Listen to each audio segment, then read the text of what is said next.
really excited to be cutting the ribbon and really opening what is the last phase of our Springbrook Gardens park project.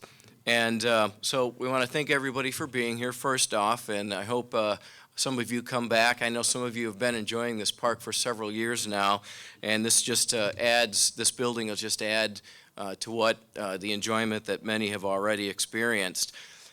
In total, this project represents $10.1 million of investment by the city. The city purchased the land for this back in 2015, and I remember sitting with Jack Schultz, who was the owner of this facility, who was still running Springbrook Gardens Nursery at that time, sitting in his kitchen, and we were so fortunate that he came to us and said, hey, this is, it's my time to seek out retirement. And I want to see this, if the city's interested, turned into a park. And of course, our city council had the foresight to look at this, and it is what it is today through a lot of input from neighbors, the public in general, and a lot of great planning on behalf of city staff, and the Metro Parks helped us out with this quite a bit. And so there are a lot of people that have contributed to this day. And first of all, we want to thank a few of them. First of all, of course, the Schultz family, Mentor City Council, and they'll be making some comments here in just a moment. The designer of this building here today is CT Consultants. I don't know if we have a rep from CT here. It doesn't look like it, but they did a great job.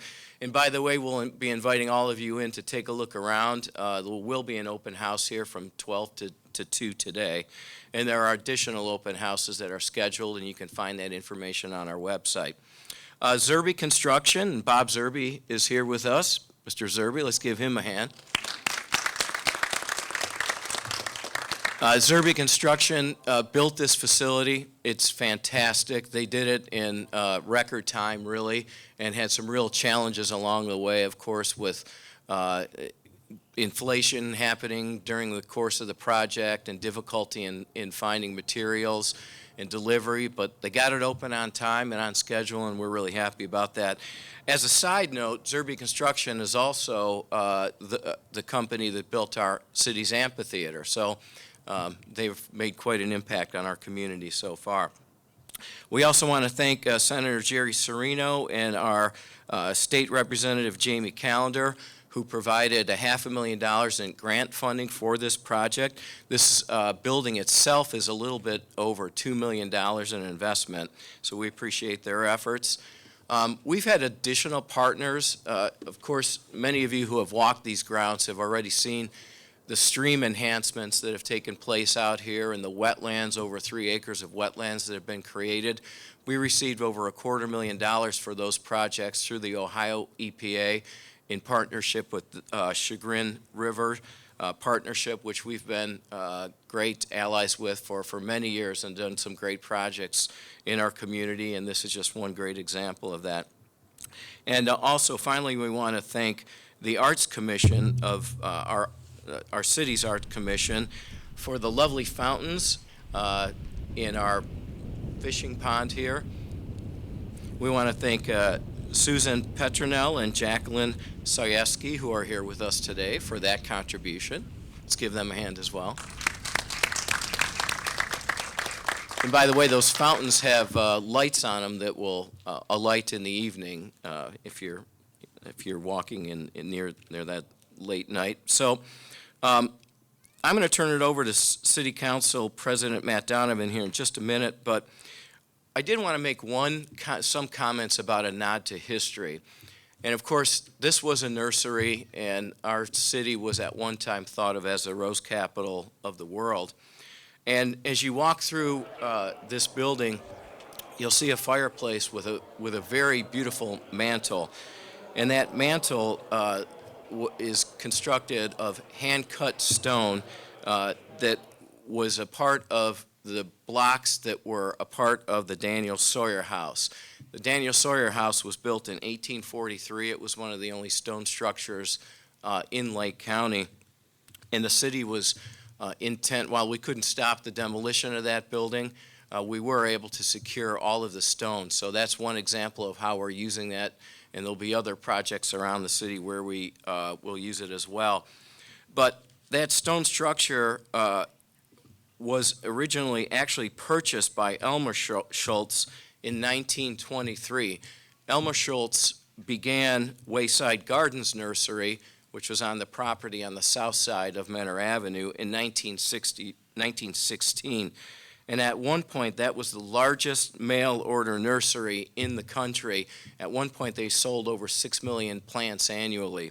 So his son was Jack Schultz, who began working with him when he was 11 years old. And eventually, the father and the son, Elmer and Jack, purchased Springbrook Gardens in 1946. And Mr. Schultz continuously operated this property until his retirement in 2015 when the city purchased this property. So there's a close connection between the Sawyer House and this property, and we wanted to honor that heritage by using those stones for the mantle here inside this beautiful structure. It's 4,800 square feet. It is available for rentals for residents and non-residents. There's information inside for those who might be interested in looking for that. And so with that, I'm going to turn it over to City Council President Matt Donovan. Thank you. I'm smiling because Ken gave you every fact about the family and the park and the garden and everything and the trees and everything that went on here. I actually worked out in these fields when I was in 7th and 8th grade, and I got $1 an hour, so I had a lot of money back then. That was in the 70s, but you know, this council's so proud of this park. There was a lot of discussion about should we take the chance and do what we think should be done with this park, and we did. And there was a lot of skepticism, and we sort of let the park take its own life on piece by piece. We were trying to make it a nice, peaceful, nice, beautiful park to walk in. Not a lot of action going on. The lake and the bridge turned out absolutely beautiful. There's a lot of things done in the back with the wetlands back here. We put a lot of work into that. The building turned out beautiful. Before I get too far, I want to introduce my council, and this council is responsible for voting to get this property and this whole building put together. And it's probably one of our proudest parks. It's a very peaceful, nice park, and it's going to continue to grow. With natural vegetation and things. We're not going to let it get too crowded. The people sort of have a say in a roundabout way of what's going to happen here. It's going to be calm and quiet, and that's the kind of park we wanted. But we have John Krieger's here, Mark Freeman's here, Vice President Scott Marn, Ken Flipyak you heard from, Sean Blake's here, Ray Kirshner, Janet Dowling, and Robert Fowler's here, our Assistant City Manager. I had introduced Robert. But we just want to say thanks for coming out. We're really proud of this park. It's absolutely beautiful, and thank you very much.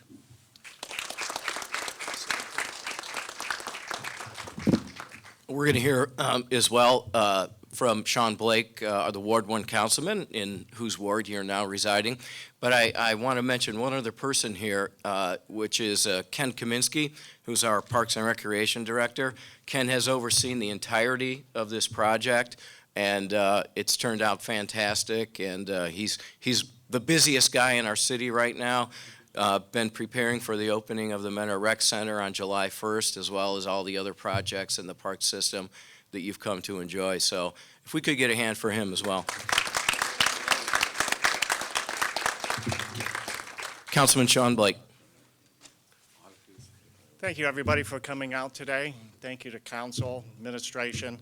I don't have a lot to say that hasn't already been said, other than how exciting it has been to be on council at this time. The last 8 years, seeing this park coming to almost fruition has been one of the great joys in my life as a city councilman. And I think we just have 2 more pieces left to go in here, and that's the 2 pavilions, which I believe are going to be being built this summer.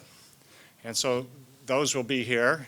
And then hopefully soon the 2 porta potties will be out of here, because we've got the indoor-outdoor potties now that walkers and people attending the park can use. So that eyesore should be going. So I just want to say it's been great watching this park take the shape that it has. And this year, the wildflowers, I'll bet you, will be spectacular with all the rain that we've been having. So I just want to say thank you to everybody. Thank you, Bob Zerby, and thank you, Ken Kaminsky, for giving us this. And like Ken Flipiak said, in this construction time, when there's shortages of materials, being able to flex on the run and get this done has been great. So thank you, everybody. Take care. Before we stop, Vice President Scott Martin wanted to say a few words. Good afternoon. This truly is amazing. It's really started not only 8 years ago, but really double that. Ray will remember, it was Bob Shiner's original idea, and he talked to the Schultz family in order to try to secure the property so we could develop it the way that we wanted to develop it and not being ransacked with another Walmart or homes or things of that nature. So when it originally started, as everyone remembers, it was a nursery and it was flat. It's like, well, how are we going to make this into a park? So Ken Kaminsky and his staff got together with Metro Parks, Art Dave Swigger, our engineers, and they trucked over 3,000 truckloads of dirt down from Garfield Park when we were dredging the pond to here. So this has been going on for a number of years, and it really turned out wonderful. And it's something that you really don't see in communities of almost 50,000 people, 53 acres sitting here, as a natural vegetation, contemporary, leisurely atmosphere that you could fully enjoy. So I want to thank everybody that had any type of involvement here whatsoever. We really appreciate your time and effort. Thank you very much.